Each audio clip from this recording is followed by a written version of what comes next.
आपणापर्यंत पोहोचतो आहे. आपण मला या ठिकाणी सांगायचं आहे, माझा आवाज येतोय का?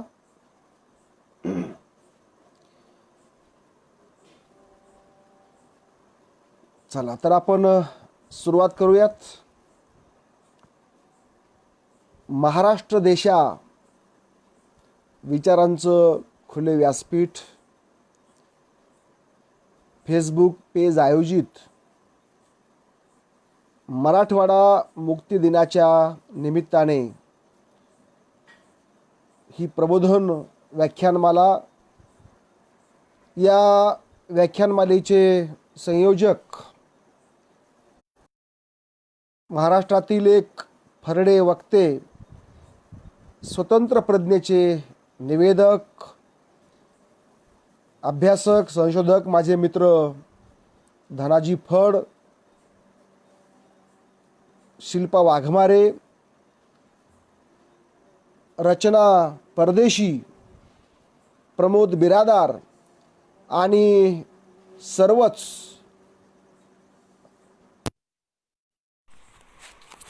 या महाराष्ट्र पेजचे, या महाराष्ट्र देशा पेज फेसबुक पेजचे सर्व संचालक मंडळ, या फेसबुक लाईव्ह व्याख्यानमालेसाठी उपस्थित असलेले माझे सर्व मित्र, सहकारी, बंधू भगिनी,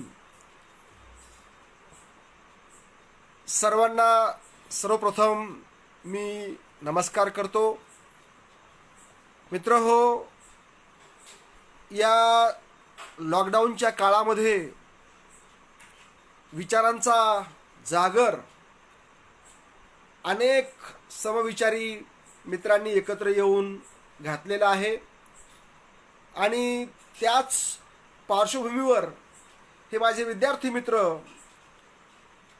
धनाजी फड, शिल्पा वाघमारे, प्रमोद बिरादार आणि रचना परदेशी या सर्व नवतरुणांनी एकत्र येऊन या महाराष्ट्र देशा फेसबुक पेजवर ही प्रबोधन व्याख्यानमाला सुरुवात केलेली आहे आणि हिचं निमित्त आहे ते म्हणजे मराठवाडा मुक्ती संग्राम दिन. खरं म्हणजे हा हैदराबाद मुक्ती संग्राम दिन आहे, कारण संपूर्ण हैदराबाद स्टेट, निजाम स्टेट ज्याला असं म्हणतात, तो हा भाग ज्यामध्ये कर्नाटकाचा भाग, काही भाग ज्यामध्ये तेलंगणाचा आणि आजच्या म्हणजे पूर्वीच्या आंध्र प्रदेशचा, आजच्या तेलंगणाचा काही भाग, हा सगळा भाग जो होता तो त्या राज्यामध्ये समाविष्ट होता.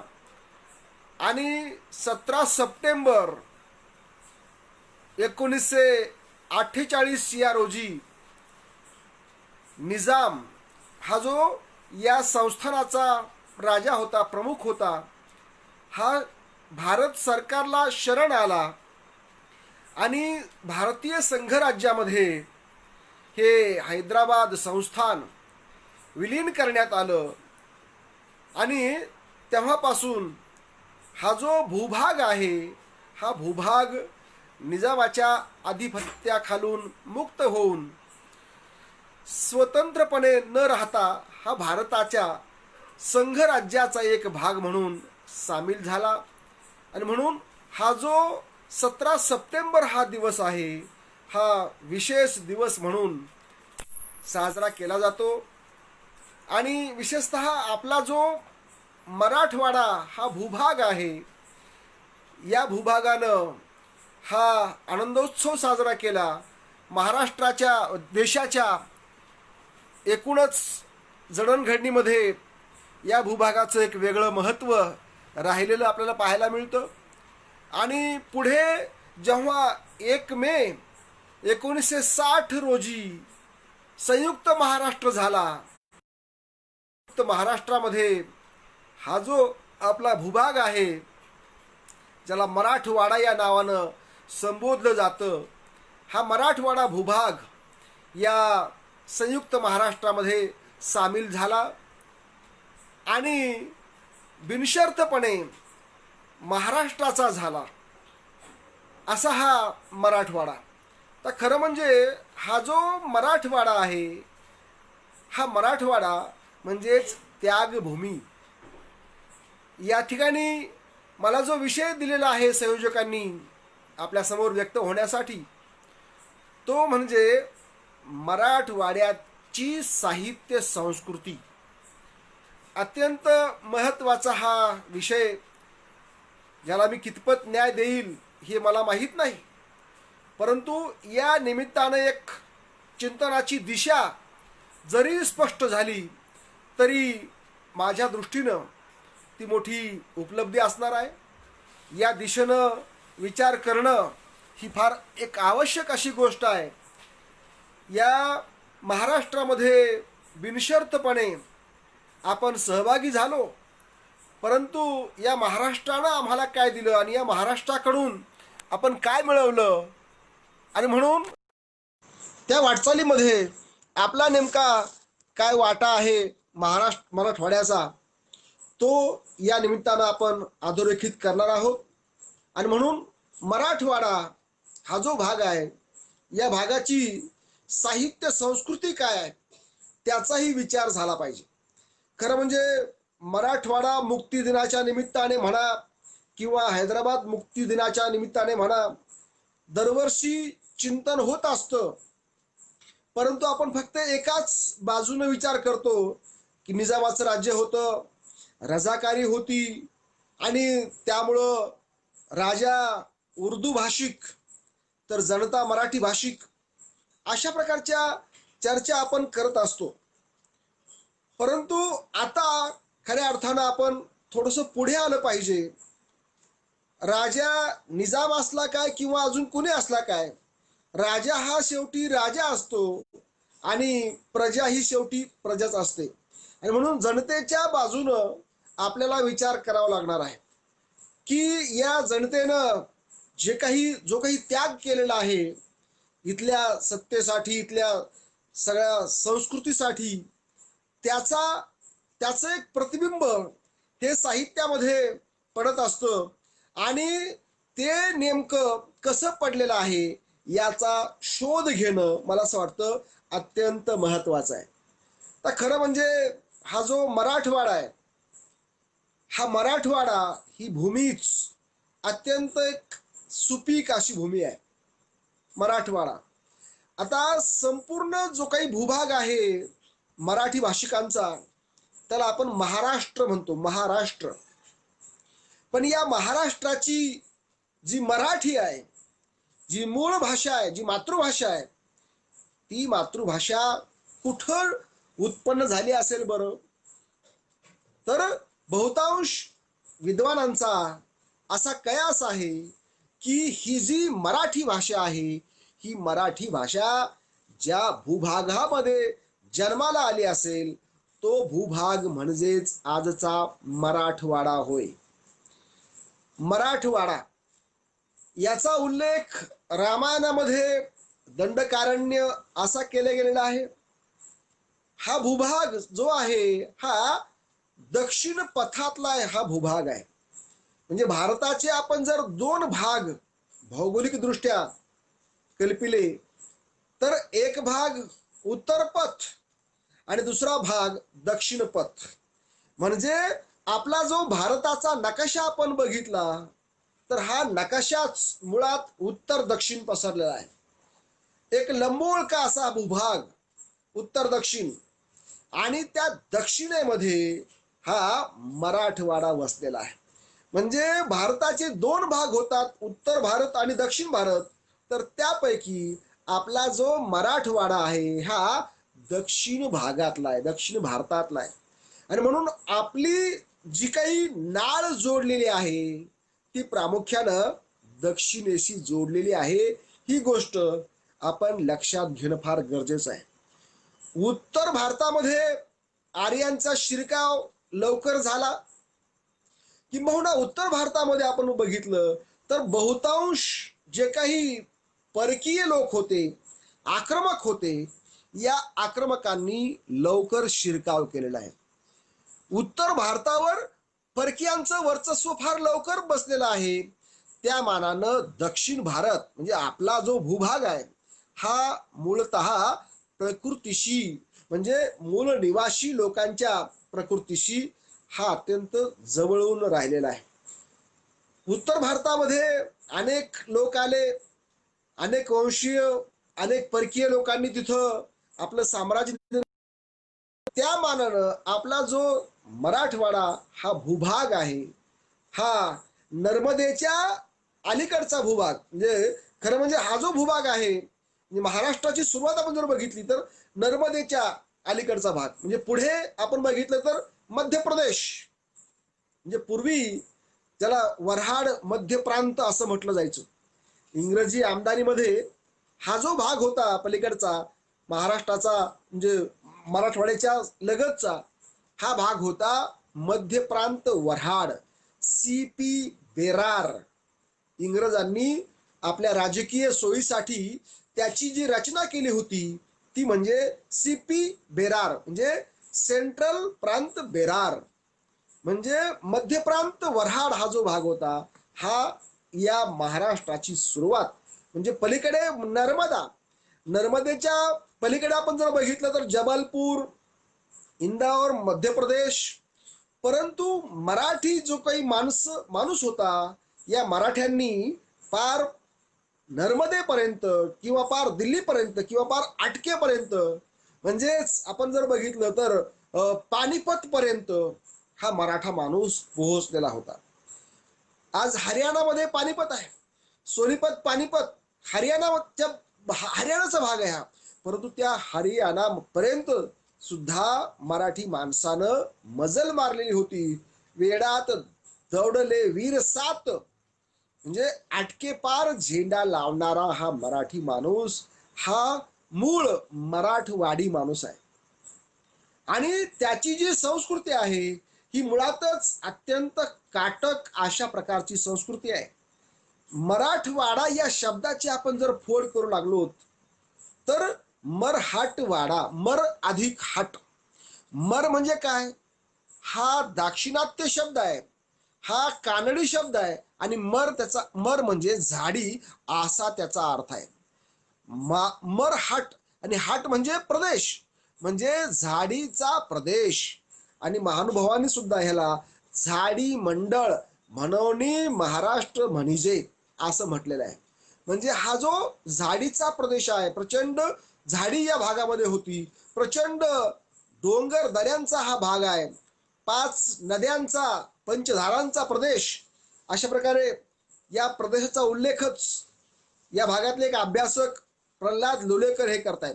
पंचधारांचा प्रदेश, पंचभाषांचा प्रदेश, म्हणजे तेलुगू, कारण बाजूलाच तेलुगू हा भाग तेलंगणा भाग आहे म्हणून त्याची तेलुगू, बाजूलाच कर्नाटक हा भाग आहे म्हणून त्याची कानडी.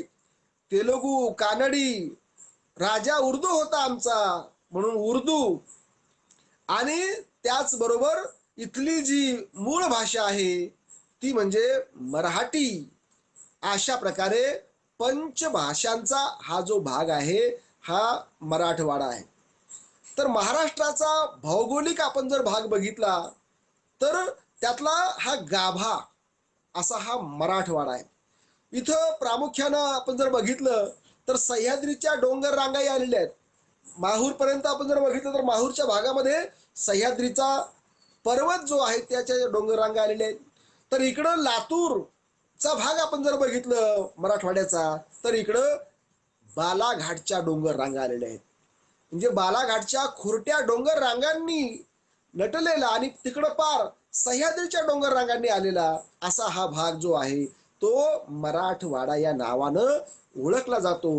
इथं प्रामुख्यानं अनेक नद्या आहेत खरं म्हणजे, परंतु त्यातली त्यात जी प्रमुख नदी आहे मराठवाड्याची ती म्हणजे गोदावरी. गोदाकाठचा भाग आपण ज्याला म्हणूयात, गंगथडी असा एक शब्द आहे या भागाला. आणि अशी जी काही ही नदी आहे गोदावरी, या गोदावरीनं विभागलेला सुपीक केलेला असा हा भाग म्हणजे हा आपला मराठवाडा हा भाग आहे. बांधवांनो, या मराठवाड्याचं जे वैशिष्ट्य आहे ते म्हणजे मी म्हणालो तुम्हाला की काळी कसदार मृदा जमीन. इथली माती कशी आहे तर मुळातच अत्यंत सुपीक अशी ही माती आहे, काळी कसदार अशी माती आहे. आणि त्यामुळं अनेक परकीय वंशाच्या लोकांना या भागात येण्याचा मोह आवरलेला नाही आणि अजूनही तो मोह आवरलेला नाही. आपण पाहतो की आजही मराठवाड्यामध्ये अनेक प्रकारचे, अनेक वंशाचे, अनेक भूभागातले लोक मोठ्या आवडीनं इथं येतात, इथं राहतात आणि या भागाचे होऊन जातात. आणि म्हणून एक संमिश्र अशा प्रकारची संस्कृती या मराठवाड्यानं जोपासलेली आहे. मराठवाड्याची साहित्य संस्कृती आपण जर पाहू लागलो तर अत्यंत प्राचीन काळामध्ये राजा हाल गाथा सप्तशती नावाचा ग्रंथ या राजा हालानं लिहिला, तोही या भूभागामध्ये. त्याचबरोबर या भूभागामध्ये आपण जर बघितलं तर हा जो भूभाग आहे हा अनेक पंथांच्या निर्मितीसाठी उपजाऊ असा राहिलेला हा भूभाग आहे. आपण जर बघितलं तर इथली जी भाषा आहे ती आहे प्राकृत. प्राकृत म्हणजे देशी, म्हणजे मूळ भाषा. आणि ही मूळ भाषा आहे मराठी. मराठी म्हणजे झाडी मंडळातल्या लोकांची भाषा. आज आपण तिला मराठी म्हणतो किंवा ही जी मराठी आज आहे, परंतु मूळ आहे ही मराठी. म्हणजे ही मूळ प्राकृत भाषा आहे, लोकांची भाषा आहे. ही लोकभाषा लोकांनी जतन करून ठेवलेली आहे. आणि म्हणून या लोकभाषेमध्ये साहित्याची परंपरा आपण जर बघितली तर प्रचंड मोठी साहित्याची परंपरा आहे. कारण आपण बघितलं तर कीर्तनाची परंपरा जरी आज महाराष्ट्रभर असली किंवा आज पंजाबीच्या निमित्तानं आज जगभर देशभर पसरलेली असली किंवा कीर्तन आज जगामध्ये आज ही कला असली, तरी मुळामध्ये कीर्तनाचा उगम कुठं झालेला आहे तर तो मराठवाड्यामध्ये झालेला आहे. आणि मराठवाड्याचे भूमिपुत्र असलेले औंढा नागनाथ जवळच्या नरसी बामणी नावाचं जे गाव आहे हिंगोली जिल्ह्यामध्ये आजच्या आणि पूर्वीच्या परभणी जिल्ह्यामध्ये, तर त्या नरसी बामणीमध्ये जन्मलेले नामदेव, संत नामदेव, या संत नामदेवांनी कीर्तनाची परंपरा सुरू केलेली आहे. नाचू कीर्तनाचे रंगी ज्ञानदीप लावू जगी असा त्यांचा उद्घोष होता. आणि या नामदेवांनी मराठी भाषा, मराठवाडी भाषा पार पंजाब पर्यंत नेलेली आहे. आणि पंजाब मधल्या घुमान गावामध्ये त्यांनी वास्तव्य केलं अनेक वर्ष. आणि पंजाब मधला जो मानवतावादी धर्म आहे शीख धर्म, या शीख धर्माच्या प्रसिद्ध जो काही पावन असा त्यांचा धर्मग्रंथ आहे गुरुग्रंथ साहिब, त्या गुरुग्रंथ साहिब मध्ये संत नामदेव महाराजांचे अभंग म्हणजेच मराठवाडी भाषा त्या ग्रंथामध्ये समाविष्ट करण्यात आलेली आहे. म्हणजे मराठवाडीचा झेंडा जो आहे हा पार पंजाब पर्यंत, पंजाबच्या सीमेपर्यंत संत नामदेवांनी नेलेला आपल्याला पाहायला मिळतो. म्हणजे नामदेव हे मराठवाड्याचे खरं म्हणजे मराठवाड्याचे आद्य प्रचारक म्हणूया, आद्य प्रसारक म्हणूया, ज्यांनी वारकरी धर्माची संस्थापना केली. नाचू कीर्तनाचे रंगी ज्ञानदीप लावू जगी असा ज्यांनी उद्घोष केला असे हे संत नामदेव हे मराठवाड्याचे. आणि ज्यांनी संस्कृतचं भांडार फोडलं आणि संस्कृत मध्ये असलेलं ज्ञान, गीतेचं तत्वज्ञान ज्यांनी लोकभाषेमध्ये आणलं, ज्ञानेश्वर, ते सुद्धा संत ज्ञानेश्वर हे मराठवाड्याचेच. म्हणजे नामदेव आणि ज्ञानदेव हे दोघंही मराठवाड्याचे. हा काही केवळ योगायोग नाही, या भूमीचा हा सगळा हा परिपाक आहे. नामदेवांनी वारकरी धर्माची स्थापना केली आणि त्याला तात्विक अधिष्ठान देण्याचं काम संत ज्ञानेश्वरांनी केलं. आणि पुढे हा जो वारकरी धर्म आहे, हा वारकरी धर्म साहित्याच्या माध्यमातून वाढवण्याचं काम संत गोरोबा काका तेरढोकीचे आहेत.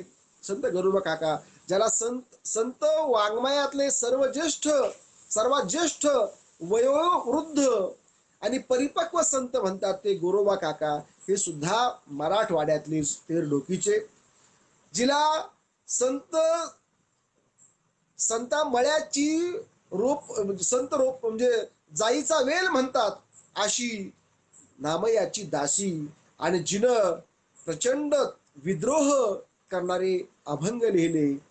भरल्या बाजारी जाईन मी, किंवा डोईचा पदर आला खांद्यावरी, भरल्या बाजारी जाईन मी, असं म्हणणारी जनाबाई, किंवा ज्या काळामध्ये स्त्रियांना वाईट म्हटलं जायचं, तेव्हा ती म्हणते की मनगटावर तेल तुम्ही घाला आणि खुशाल बोंबला, परंतु मी विठ्ठलाची भक्ती करणार, मी अभंग निर्मिती करणार, असं म्हणणारी जनाबाई ही सुद्धा मराठवाड्याचीच, आपल्या परभणी जिल्ह्यातल्या गंगाखेडची, गोदावरी नदी काठची.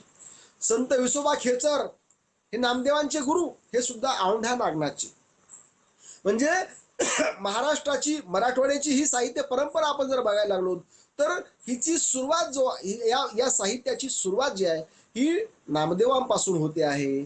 आणि त्याच्याही आपण जर आधी बघितलं तर महानुभावांनी या मराठवाडी भाषेला, मराठी भाषेला साहित्याची देण दिलेली आहे. माझी या म्हातारी नागवेल ना, असं म्हणणारे संत महात्मा चक्रधर हे मराठवाड्यामध्येच वाढलेले आहेत. म्हणजे त्यांनी आपला जो काही महानुभव पंथ धर्म आहे, हा महानुभव धर्म त्यांनी याच भूमीमध्ये रुजवलेला आहे. गोदावरीच्या दोन्ही तटांवरून त्यांनी आपला हा जो मार्ग आहे हा प्रशस्त बनवलेला आहे, आणि याच भागातून त्यांनी मराठी साहित्याची निर्मिती करायची प्रेरणा आपल्या अनुयायांना दिलेली आहे. ही काही साधी गोष्ट नाही बांधवांनो. म्हणजे एका बाजूला नामदेवांनी वारकरी धर्माच्या माध्यमातून मराठी साहित्याच्या निर्मितीला प्रारंभ केला, आणि त्याचबरोबर महानुभाव धर्माच्या माध्यमातून महात्मा चक्रधरांनी आपल्या शिष्यांना सांगून मराठी साहित्याची प्रचंड निर्मिती केलेली आहे. माहीम भटांचा ग्रंथ असेल किंवा आमची महदंबा असेल, ही महदंबा मराठीतली आद्य कवयित्री, पहिली कवयित्री सुद्धा कुठली, आपल्याच मराठवाड्याची. बीड जिल्ह्यामध्ये राक्षस भुवन नावाचं गाव आहे, त्या गावामधली ही एक विधवा कवयित्री महदंबा किंवा महदाईसा, ही सुद्धा मराठवाड्याचीच. आणि तिनं धवळे लिहिले, अप्रतिम सौंदर्याचं गाणं धवळे, महदंबेचे धवळे हे प्रसिद्ध आहेत. तर हे सुद्धा मराठवाड्याचंच. म्हणजे मराठवाड्याची ही साहित्य परंपरा जी आहे ही प्रचंड वैभवशाली अशी ही परंपरा आहे. नामदेवांनी कीर्तन परंपरा सुरू केली, अभंगांची निर्मिती ही सुरू केलेली आहे. जो न खंडे तो अखंड, जो न भंगे तो अभंग, असं म्हणतात. असा हा अभंग जो आहे, हा अभंग वाङ्मय प्रकार जो आजही मोठ्या ताकदीनं ह.मु. शिंदे सारखे कवी लिहितात, हा जो अभंग आहे, हा अभंग मराठवाड्याची साहित्य निर्मिती आहे, आणि ही जगाला देणगी आहे. म्हणजे कीर्तन परंपरा असेल, अभंग परंपरा असेल, या परंपरा मराठवाड्यानं दिलेल्या आहे. त्याचबरोबर गवळण आपण जर बघितली, नाथांनी पुढे गवळण लिहिल्या. एकनाथ हे सुद्धा मराठवाड्यातलेच, पैठण त्यांचं गाव, संत ज्ञानेश्वरांचं आपेगाव, संत नामदेवांचं नरसी बामणी, ही सगळी माणसं याच भूभागात होऊन गेली, आणि त्यांनी प्रचंड मोठा साहित्य प्रवाह निर्माण केला, जो साहित्य प्रवाह आजही आम्हाला मार्ग दाखवत आहे. या प्रकारे म्हणजे प्राचीन काळामध्ये आपण जर बघितलं तर अशा प्रकारे संतांच्या साहित्यातून, त्याचबरोबर महानुभावांच्या साहित्यातून मराठी भाषेचं भांडार जगापुढे खुलं करण्याचं काम या संतांनी महानुभावांनी केलेलं आपल्याला पाहायला मिळेल. त्याचबरोबर मराठवाड्याचं अजून एक वैशिष्ट्य आपल्याला पाहायला मिळेल की याच मराठवाड्यामध्ये महात्मा बसवण्णांचा लिंगायत धर्म हा सुद्धा वाढलेला आहे. आणि महात्मा बसवण्णांनी जी काही वचनं लिहिली, मूळतः ही वचनं जरी कन्नडमध्ये असली तरी महात्मा बसवण्णांच्या प्रभावातून मोठ्या प्रमाणामध्ये मराठवाड्यामध्ये वचन साहित्य निर्माण झालेलं आहे. मनमथ स्वामी असतील किंवा इतर अजून काही संत असतील, या संतांनी, या लिंगायत संतांनी वचनांची निर्मिती सुद्धा मराठी भाषेतून केलेली आहे. तर अशा प्रकारे प्राचीन काळामध्ये आपण जर बघितलं तर संतांनी, महानुभावांनी, त्याचबरोबर लिंगायतांनी या मराठी भाषेला ओजस्वी अशा प्रकारच्या साहित्याची निर्मिती करण्याचा एक मोठा प्रयत्न त्यांनी आपल्याला केलेला पाहायला मिळणार आहे. या मराठवाड्याचं साहित्य आपण जर बघितलं तर प्राचीन काळामध्ये, मध्ययुगीन काळामध्ये प्रचंड एक लोक परंपरा सुद्धा या साहित्याला लाभलेली आहे. लोककथा असतील, लोकगीता असतील, मराठवाड्याची एक फार मोठी ही सांस्कृतिक परंपरा या मौखिक वाङ्मयानं, लोक वाङ्मयानं समृद्ध केलेली आपल्याला पाहायला मिळेल. आज आपण जो काही पल्ला गाठलेला आहे साहित्याचा, संस्कृतीचा, त्याच्या मागे आपण जर पाहिलं तर अशा प्रकारे खूप मोठा सांस्कृतिक वारसा मराठवाड्यानं एकूणच महाराष्ट्राला, एकूणच भारताला, जगाला दिलेला आपल्याला पाहायला मिळतो. तर असा हा या मराठवाड्याची ही सांस्कृतिक भूमिका. मराठवाड्यामध्येच नाथ संप्रदाय वाढला. नाथ परंपरेतून सुद्धा मोठ्या प्रमाणावर साहित्याची निर्मिती झालेली आपल्याला पाहायला मिळते. तर या या आध्यात्मिक परंपरांबरोबरच पुढे आपण जर बघितलं तर महाराष्ट्रामध्ये जो काही साहित्याचा प्रवाह मोठ्या प्रमाणावर निर्माण झाला त्याचा उगम देखील या मराठवाड्यामध्ये झालेला आहे. म्हणजे मराठी भाषा जी आहे ही मूलतः मराठवाडी भाषाच आहे, अशा प्रकारचा अभ्यास, अशा प्रकारचा दावा अनेक अभ्यासकांनी आपल्याला केलेला पाहायला मिळतो. नागो नांदापूरकर असतील, V.अ. कानोले असतील किंवा चव्हाण असतील, हे अनेक अभ्यासक, शेतू माधवराव पगडी, अनेक इतिहासकार, अनेक अभ्यासक या मराठवाड्यामध्ये निर्माण झाले आणि त्यांनी या मराठी भाषेचा झेंडा पार आटके पार नेऊन गाजवलेला आपल्याला पाहायला मिळतो. म्हणजेच या सर्व परंपरांनी मराठी साहित्याची निर्मिती मोठ्या प्रमाणावर केली. आणि पुढे आपण जर बघितलं आधुनिक काळामध्ये संत परंपरा ही नाथांच्या पर्यंत आलेली आहे. एकनाथांनी प्रचंड साहित्य निर्माण केलेलं, त्यांनी गवळणी लिहिलं, त्यांनी भारुडं लिहिली, त्यांनी अनेक प्रकारचं जे साहित्य आहे, लोक परंपरेतलं साहित्य त्यांनी निर्माण केलेलं. पुढे आपल्याला माहित आहे की आपल्याच मराठवाड्यामध्ये ज्यांना समर्थ संप्रदाय म्हणतात, या समर्थ संप्रदायाचे रामदास यांनी सुद्धा साहित्याची फार मोठी परंपरा निर्माण केलेली आहे.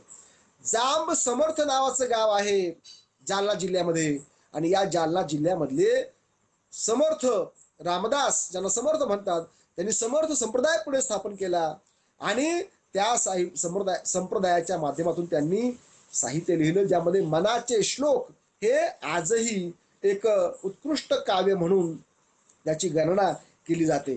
तर मित्र हो, अशा प्रकारे प्राचीन काळामध्ये या मराठवाड्याच्या साहित्य परंपरेनं आपल्याला एक दिशा दिलेली आहे.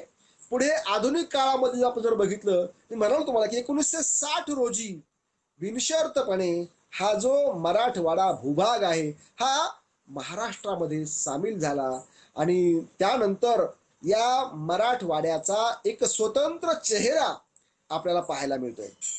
म्हणजे मराठवाडा हा जो भूभाग आहे, बऱ्याच काळापासून हा भूभाग निजामी सत्तेच्या अंमलाखाली होता आणि त्यामुळं काय झालं की या भूभागाची एक रचना जी आहे ही सरंजामदारी अशा प्रकारची रचना निर्माण झाली. म्हणजे निजामानं परगणेदार निर्माण केले, जहागीरदार निर्माण केले.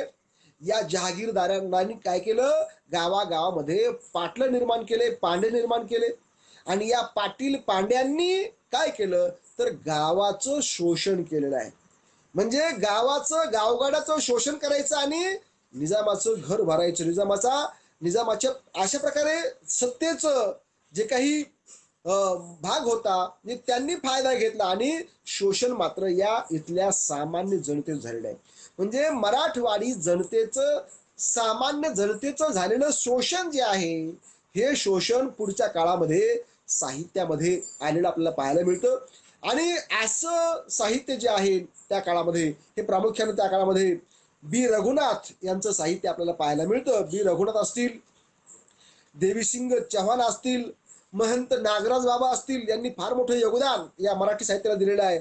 आणि पुढच्या काळामध्ये वि कानोले असतील, नश पोहनेरकर असतील, वारा गाडगीळ असतील, दिल महाजन, वाराकांत, नानापूरकर, केरा बिदरकर उर्फ कवी मुकुंद, भालचंद्र महाराज कहाळेकर या पहिल्या पिढीच्या अभ्यासकांनी, साहित्यिकांनी, संशोधकांनी मराठवाड्याच्या साहित्याला दिशा देण्याचं काम निश्चितपणे केलेलं आहे.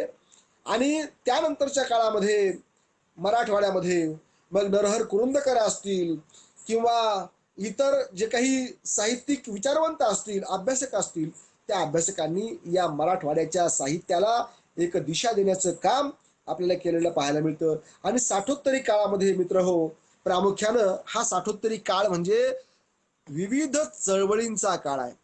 मराठवाडा हा चळवळींचा भूभाग आहे. मराठवाड्यामध्ये अनेक आंदोलनं झाली आणि त्या आंदोलनांचा प्रभाव, त्या आंदोलनांचा परिणाम जो आहे तो साहित्यावर पडलेला आपल्याला निश्चितपणानं पाहायला मिळतो. आणि त्यातून मराठवाड्याचं एक आंदोलनकारी साहित्य काही प्रमाणामध्ये निर्माण झालेलं आपल्याला पाहायला मिळेल. 1960 नंतर म्हणजे आपण महाराष्ट्रामध्ये सामील झालो, त्याच्या अगोदर आपण लढा दिला होता संयुक्त महाराष्ट्राचा. संयुक्त महाराष्ट्राच्या चळवळीत सुद्धा मराठवाड्यातील जनतेचा फार मोठा सहभाग होता. आणि मुंबईसह संयुक्त महाराष्ट्र झालाच पाहिजे. बेळगाव, कारवार, डांग, निपाणी सह, मुंबईसह संयुक्त महाराष्ट्र झालाच पाहिजे. बिदर, भालकी हा जो भाग होता मराठवाड्याचाच हा भाग पुढच्या काळामध्ये आपण पाहूया की हा भाग कर्नाटकामध्ये अडकून पडला. परंतु त्याच्या अगोदर सुटका करण्यासाठी म्हणजे महाराष्ट्रात येण्यासाठी प्रचंड मोठं आंदोलन या भूभागामध्ये झालं होतं. बापूसाहेब पाटील एकंबेकर असतील किंवा त्यांचे सर्व सहकारी असतील, या सर्वांनी मराठी भाषेसाठी फार मोठा लढा दिलेला आपल्याला पाहायला मिळतो. सीमा लढ्याचे नायक भाई बापूसाहेब एकंबेकर या नावाचं छोटंसं एक चरित्र मी लिहिले. आणि त्यामध्ये हा सगळा भूभाग जो आहे हा कर्नाटकाच्या मध्ये गेलेला 865 गावांचा जो पट्टा आहे, अगदी बेळगाव पासून ते बिदर पर्यंत मराठी भाषिकांचा हा पट्टा कर्नाटकामध्ये अडकून पडलेला आपल्याला पाहायला मिळतो.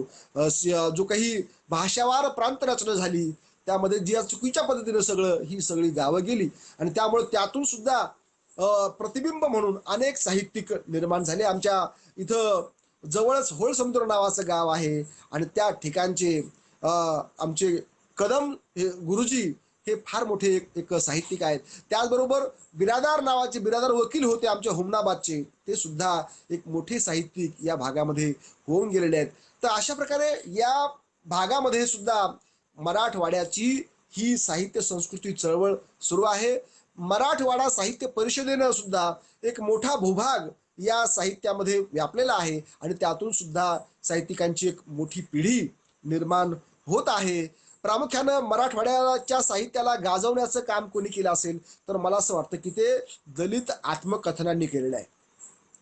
उदगीर जवळच्याच सुलाळी डोंगरगाव नावाचे गाव आहे. त्या गावचे प्रल्हाद हिरबाजी सोनकांबळे एक मोठे साहित्यिक कलावंत होऊन गेले आणि त्यांनी आठवणींचे पक्षी हे आत्मकथन लिहिलं आणि त्यामुळं मराठवाडा हा भूभाग महाराष्ट्राच्या नव्हे तर देशाच्या नकाशावर गेलेला आहे. कारण या आत्मकथनाचे हिंदीमध्ये सुद्धा रूपांतर झालेलं आपल्याला आहे.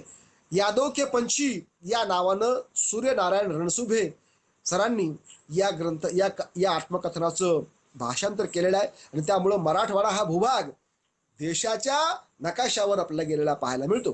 त्याचबरोबर शरणकुमार लिंबाळे हेही मराठवाड्यातले राहिले वाढले.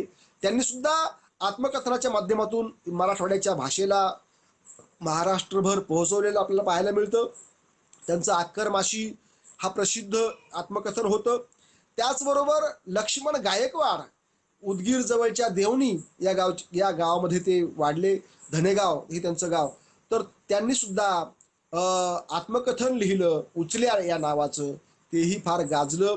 म्हणजे अशा प्रकारे या मराठवाड्याचं जे काही साहित्य आहे हे दलित विमुक्त भटक्या या वंचितांनी मोठ्या प्रमाणावर गाजलेलं आहे. वैजनाथ कळसे नावाचे एक आत्मकथन लेखक आहेत आणि त्यांचं आयरणीच्या घना या नावाचं एक आत्मकथन आहे. आयरणीच्या घना वैजनाथ कळसे. त्याचबरोबर श्रीरंग तलवारे हे आमच्या अहमदपूर जवळचे आहेत आणि त्यांनी सुद्धा एक धूळ पाटी नावाचं आत्मकथन लिहिलेलं आहे जे सुद्धा फार गाजलेलं आहे. तर अशा प्रकारे या आत्मकथनांनी मराठवाड्याची साहित्य संस्कृती फार पुढे नेलेली आपल्याला पाहायला मिळेल. मराठवाड्यातलेच एक औरंगाबादचे म्हणजे वैजापूरचे आर के त्रिभुवन हे मोठे साहित्यिक एक मोठे राजकीय नेते होते. त्यांनी एक आत्मकथन लिहिलं ते म्हणजे दे दान सुटे गिऱ्हाण. मराठवाड्यातल्या मांग जीवनाचा आढावा त्या आत्मकथनातून आपल्याला पाहायला मिळतो. त्याचबरोबर मारुती दाढेल यांनी हे पाथरीचे आहेत शिल्पकार आहेत. त्यांनी कार कोदवा नावाचं एक आत्मकथन लिहिलेलं आहे ज्यामधून सुद्धा मराठवाडी संस्कृती आपल्याला पाहायला मिळते. मराठवाडी भाषा आपल्याला पाहायला मिळते. असा होतो असा झालो हे गप वाघमारे यांचं आत्मकथन आहे. त्याचबरोबर अंधाचं कार्ट या नावाचं एक अलीकडच्या काळात एक आलेलं आत्मकथन आहे. म्हणजे मराठवाड्यामध्ये आदिवासींचं सुद्धा जीवन कसं आहे याचं एक चित्रण अंधाचं कार्ट यामधून आपल्याला पाहायला मिळतं. उघडा दरवाजा नावाचं आत्मकथन रामराजे आत्राम सध्या लातूरला राहतात त्यांनी लिहिलेलं आहे. त्यातून सुद्धा या भूभागाचं एक चित्रण आपल्याला पाहायला मिळतं. तर अशा प्रकारे या आत्मकथनातून गौतम कावळे नावाचे एक लेखक आहेत. त्यांनी बावळट या नावाचं आत्मकथन लिहिलेलं आहे. ते किनवटचे आहेत. त्यातूनही या भूभागाचं चित्रण आपल्याला पाहायला मिळतं. तर अशा प्रकारे किंवा विलास माने यांनी निलंग्याचे थे त्यांनी कत्ती या नावाचं आत्मकथन लिहिलेलं आहे. भटक्यांचं विमुक्तांचं जगणं त्यातून आलेलं आहे. केवो गिऱ्हे जनाबाई कचरू गिऱ्हे या दोघा पतीपत्नींनीही भटक्या आणि मरणकळा ही आत्मकथनं लिहिलेली आहेत. तर अशा प्रकारे या आत्मकथनांतून दलित भटके वंचित या स्त्रिया यांचं जगणं आलेलं आहे. मराठवाड्याच्या एकूणच शेतकरी जीवनाचं चित्रण नाधो महानोर यांनी केलेलं आहे कवितेच्या माध्यमातून. त्याचबरोबर कथेच्या माध्यमातून भास्कर चंदनशिव यांनी केलेलं आहे. त्याचबरोबर कवितेच्या माध्यमातूनच आणि ललित गीतेच्या माध्यमातून इंद्रजित भालेराव यांनी अत्यंत या मराठवाड्याची भूभाग त्यांनी आपल्या कवितेतून मांडलेला आहे. गद्य लेखनातून मांडलेला आहे. फमू शिंदे असतील ज्यांनी संपूर्ण मराठवाड्याचा भूभाग जो आहे तो महाराष्ट्रभर याची ख्याती पोहोचलेली आहे. गणेश घाणगे गणेश आवटे अलीकडच्या काळातील आमा लोमटे या लेखकांनी मराठवाड्याचं साहित्य साता समुद्रपार पोहोचवण्याचा प्रयत्न आपल्याला केलेला आपल्याला पाहायला मिळतो. मराठवाड्यामध्ये अण्णाभाऊ साठे यांनी 3 महिने वास्तव्य केलं होतं आणि या भूभागाचं चित्रण त्यांनीही आपल्या साहित्यामधून केलेलं आहे. विठू महार नावाची अण्णाभाऊंची कथा ही अहमदपूर जवळच्या खंडाळी गावातली सत्य घटना आहे. त्या घटनेवर आधारित ही कथा लिहिलेली आहे अण्णाभाऊंनी. त्याचबरोबर सापळा नावाची कथा ही धसवाडी नावाच्या गावातल्या घटनेवर आधारित त्यांनी लिहिलेली आहे. तर अशा प्रकारे या मराठवाड्याची साहित्य परंपरा पार जगभर नेण्याचं काम अण्णाभाऊंनी केलेलं आहे. तर मराठवाड्यातलं हे साहित्य जे आहे ही अगदी आजतागायत ही साहित्य परंपरा सुरू आहे. विद्रोही लेखन परंपरा मराठवाड्यात सुरू आहे. सर्व प्रकारच्या म्हणजे स्त्रीवादी चळवळी सुद्धा मराठवाड्यामध्ये सुरू आहेत आणि त्याचंही प्रतिबिंब या साहित्यामधून उमटू लागलेलं आपल्याला पाहायला मिळतं. मराठवाड्यामध्ये डाव्या चळवळी मोठ्या प्रमाणामध्ये आहेत. त्याचंही प्रतिबिंब या साहित्यामध्ये उमटू लागलेलं आपल्याला पाहायला मिळतं. हा सगळा जो भूभाग आहे 8 जिल्ह्यांचा हा भूभाग मराठवाडा हा जो आहे याचं चित्रण दलित, आदिवासी, ग्रामीण, स्त्रीवादी या नव्या नव्या प्रवाहांनी मोठ्या प्रमाणामध्ये पुढे आणलेला आहे. अजून बऱ्याचसा भाग जो आहे अंधारामध्ये आहे, त्याचंही साहित्य आलं पाहिजे. परंतु आज आपण पाहतोय की साहित्याच्या चळवळीलाच घर घर मिळते, किंवा एकूणच चळवळी जवळजवळ संपल्यात जमा आहेत असं म्हटलं तरी आज चालेल. कारण आजचा काळ हा प्रतिक्रांतीचा काळ आहे. आज साहित्यिकांना मान नाही. आज कुठल्याच वर्तमानपत्रातून साहित्यिकांच्या म्हणजे साहित्याला स्थान मिळत नाही. पूर्वी दैनिक मराठवाडा असेल, लोकमत असेल किंवा अशा अनेक वर्तमानपत्रांतून रविवारच्या पुरवण्या होत्या. आज रविवारच्या पुरवण्या नाही आहेत. आज साहित्याची चळवळच जवळजवळ संपत चाललेली आहे. काही अंशी एक म्हणजे साहित्य संमेलन आपण जर सोडली, पण त्यातूनही फारसं काही हाती लागत नाही असं म्हणूयात. तर खऱ्या अर्थानं आज साहित्याची चळवळ उभी राहणं हे मला असं वाटतं की फार महत्वाचं आहे, फार आवश्यक आहे. या निमित्तानं हा जो आपण फेसबुक लाईव्हच्या माध्यमातून हा उपक्रम आपण घेतलेला आहे जागराचा, हा जागराचा उपक्रम खेड्यापाड्यापर्यंत पोहोचवला पाहिजे. नव्या दमाचे लेखक लिहायला पाहिजे. त्यांनी मराठवाडी बोली, खरं म्हणजे ही एक स्वतंत्र बोली आहे. या बोलीचा अभ्यास झाला पाहिजे. या बोलीतल्या लोकम्हणी, या बोलीतले वाक्प्रचार, या बोलीतलं शब्द सौंदर्य हे जगापुढे आणण्याचं काम नव्या पिढीनं करणं गरजेचं आहे. कितीतरी संशोधन आज करणं बाकी आहे. आणि या मराठवाडी साहित्य हे साहित्य संस्कृती ही फार वाढली पाहिजे. वेरूळ अजिंठ्याची आपल्याला फार मोठी संस्कृती लाभलेली आहे, कलेची संस्कृती लाभलेली आहे, परंपरा लाभलेली आहे. आणि असा हा मराठवाडा जर समृद्ध करायचा असेल तर ही चळवळीची भूमी आहे. आणि या चळवळीनं गती घेणं फार गरजेचं आहे असं मला वाटतं. या निमित्तानं हे चिंतनाची दिशा फक्त मी आपल्या पुढे सूचित केलेली आहे. मी फार कमी नावं घेतलेली आहेत. साहित्याचा इतिहास खूप मोठा आहे मराठवाड्याचा. त्याबद्दल मी ज्यांची आपल्या सर्वांची मी ही नावं प्रातिनिधिक स्वरूपामध्ये घेतलेली आहेत. नव्या दमाची अजूनही खूप माझी मित्रमंडळी आज लिहित आहे. त्यांनी लिहित व्हावं आणि या मराठवाडी साहित्याला एक नवी ऊर्ध्वगामी दिशा आपण देत राहावी. अनेक साहित्यिक आज संशोधक आपल्याकडे आहेत ज्यांनी आज लिहित आहेत. त्यांनीही या चळवळीला गतिमान करणं आज गरजेचं आहे. एवढंच मी सांगतो. शेवटी वंचितांची, शोषितांची, दुःखितांची बाजू घेऊन त्यांचं दुःख आपण मांडलं पाहिजे. हीच आपल्याला परंपरा संत नामदेवांनी सांगितलेली आहे. नाचू कीर्तनाचे रंगी, ज्ञानदीप लावू जगी, अशी त्यांची मांडणी आहे. त्याच दिशेनं आपण पुढे जाऊयात अशा प्रकारचा एक आशावाद या निमित्तानं व्यक्त करतो. आणि महाराष्ट्र देशा या फेसबुक पेजवरून मला आपण ऐकलं त्याबद्दल मी आपल्या सर्वांचे मनपूर्वक आभार मानतो आणि या ठिकाणी थांबतो. धन्यवाद.